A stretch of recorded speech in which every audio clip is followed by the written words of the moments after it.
La segunda señal en Galilea. La segunda señal en Galilea. Leamos un versículo o unos versículos de la palabra de Dios que está en el Evangelio de Juan, capítulo 4, versículo 46 a 54. Dice así: Vino pues Jesús otra vez a Caná de Galilea, donde había convertido el agua en vino, y había en Capernaum un oficial del rey cuyo hijo estaba enfermo. Cuando oyó que Jesús había llegado de Judea a Galilea, vino a él y le rogó que descendiese y sanase a su hijo, que estaba a punto de morir. Entonces Jesús le dijo: Si no viereis señales y prodigios, no creeréis. El oficial del rey le dijo: Señor, desciende antes que mi hijo muera. Jesús le dijo: Ve, tu hijo vive. Y el hombre creyó la palabra que Jesús le dijo, y se fue.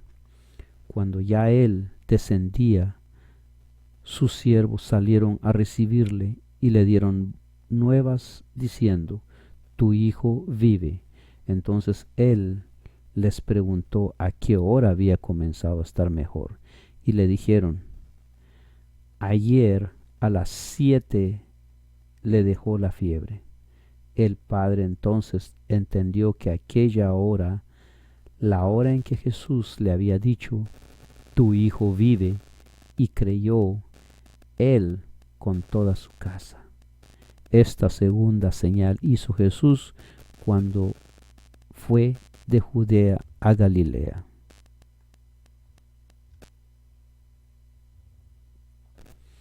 Vamos a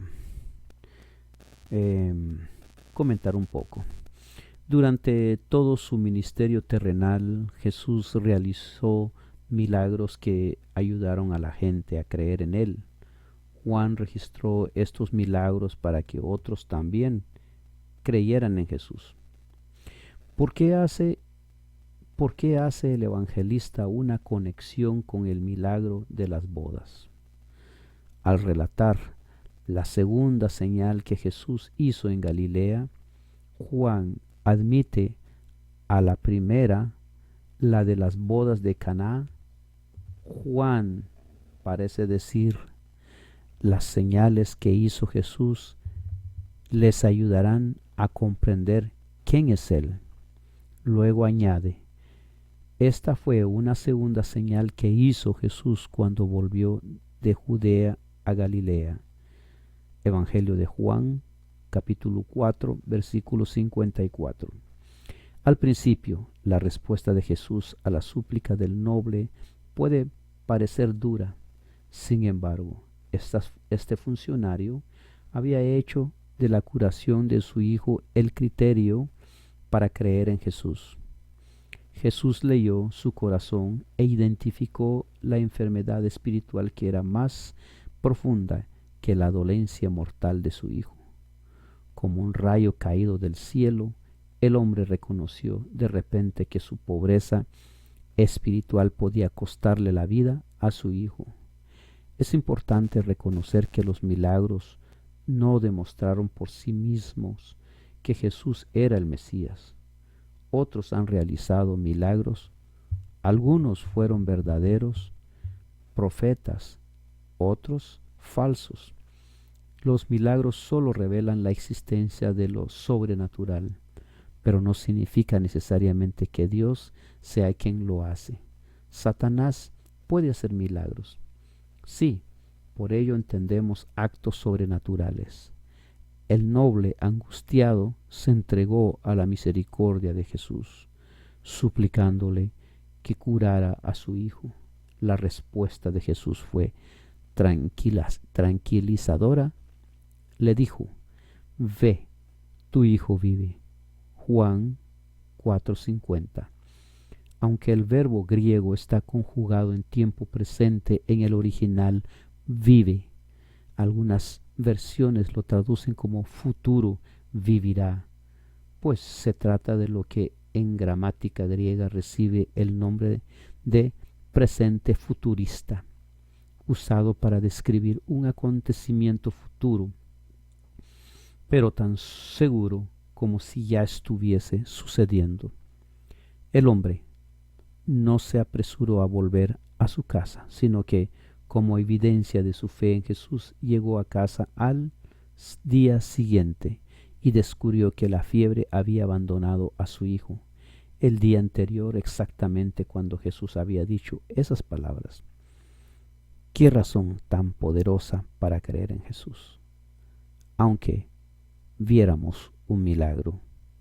Pregunta: ¿qué otros criterios debemos tener en cuenta antes de suponer automáticamente que proviene de Dios?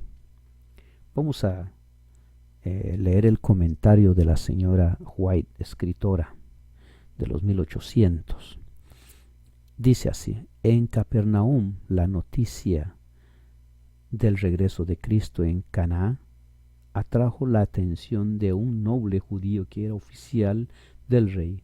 Un hijo del oficial se hallaba aquejado de una enfermedad que parecía incurable. Los médicos lo habían desahuciado, pero cuando el padre oyó hablar de Jesús, resolvió pedirle ayuda. Al llegar a Caná, encontró que una muchedumbre rodeaba a Jesús. Con corazón ansioso, se abrió paso hasta la presencia del Salvador.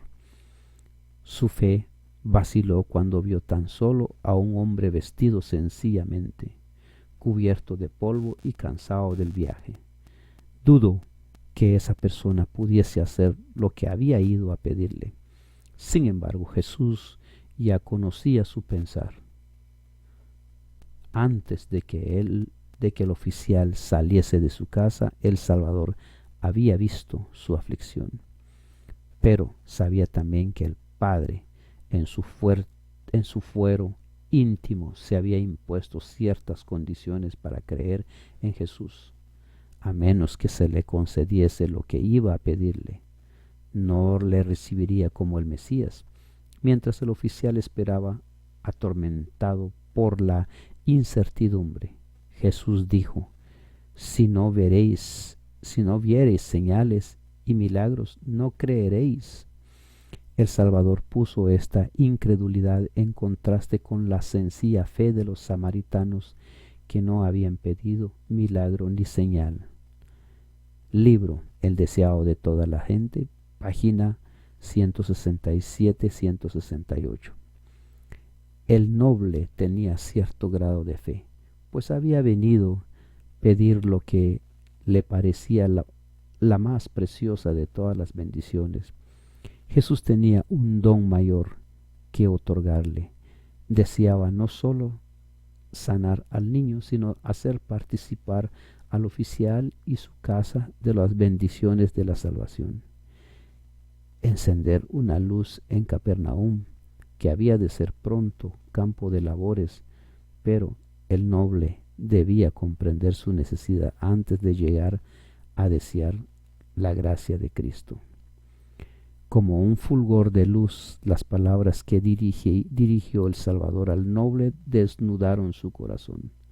Vio que eran egoístas los motivos que le habían impulsado a buscar a Jesús. Vio el verdadero carácter de su fe vacilante. Con profunda angustia comprendió que su duda podría costar vida de su hijo. Sabía que se hallaba en presencia de un ser que podía leer los pensamientos, para quien todo era posible, y con verdadera agonía suplicó: Señor, diciendo antes que mi hijo muera, su fe se aferró a Cristo como Jacob trabó del ángel cuando luchaba con él, y exclamó: no te dejaré si no me bendices. Se encuentra en el libro de Génesis 32:26. Y como Jacob prevaleció, el Salvador no fue apartarse del alma que se aferra a él, invocando su gran necesidad. Ve, le dijo, tu hijo vive. El noble salió de la presencia de Jesús con una paz y un gozo que nunca había reconocido antes. No solo creía que su hijo sanaría, sino que con firme confianza creía en Cristo como Redentor. El deseado de todas las gentes, página 168. Queridos amigos, tengan ustedes un buen día, una buena tarde.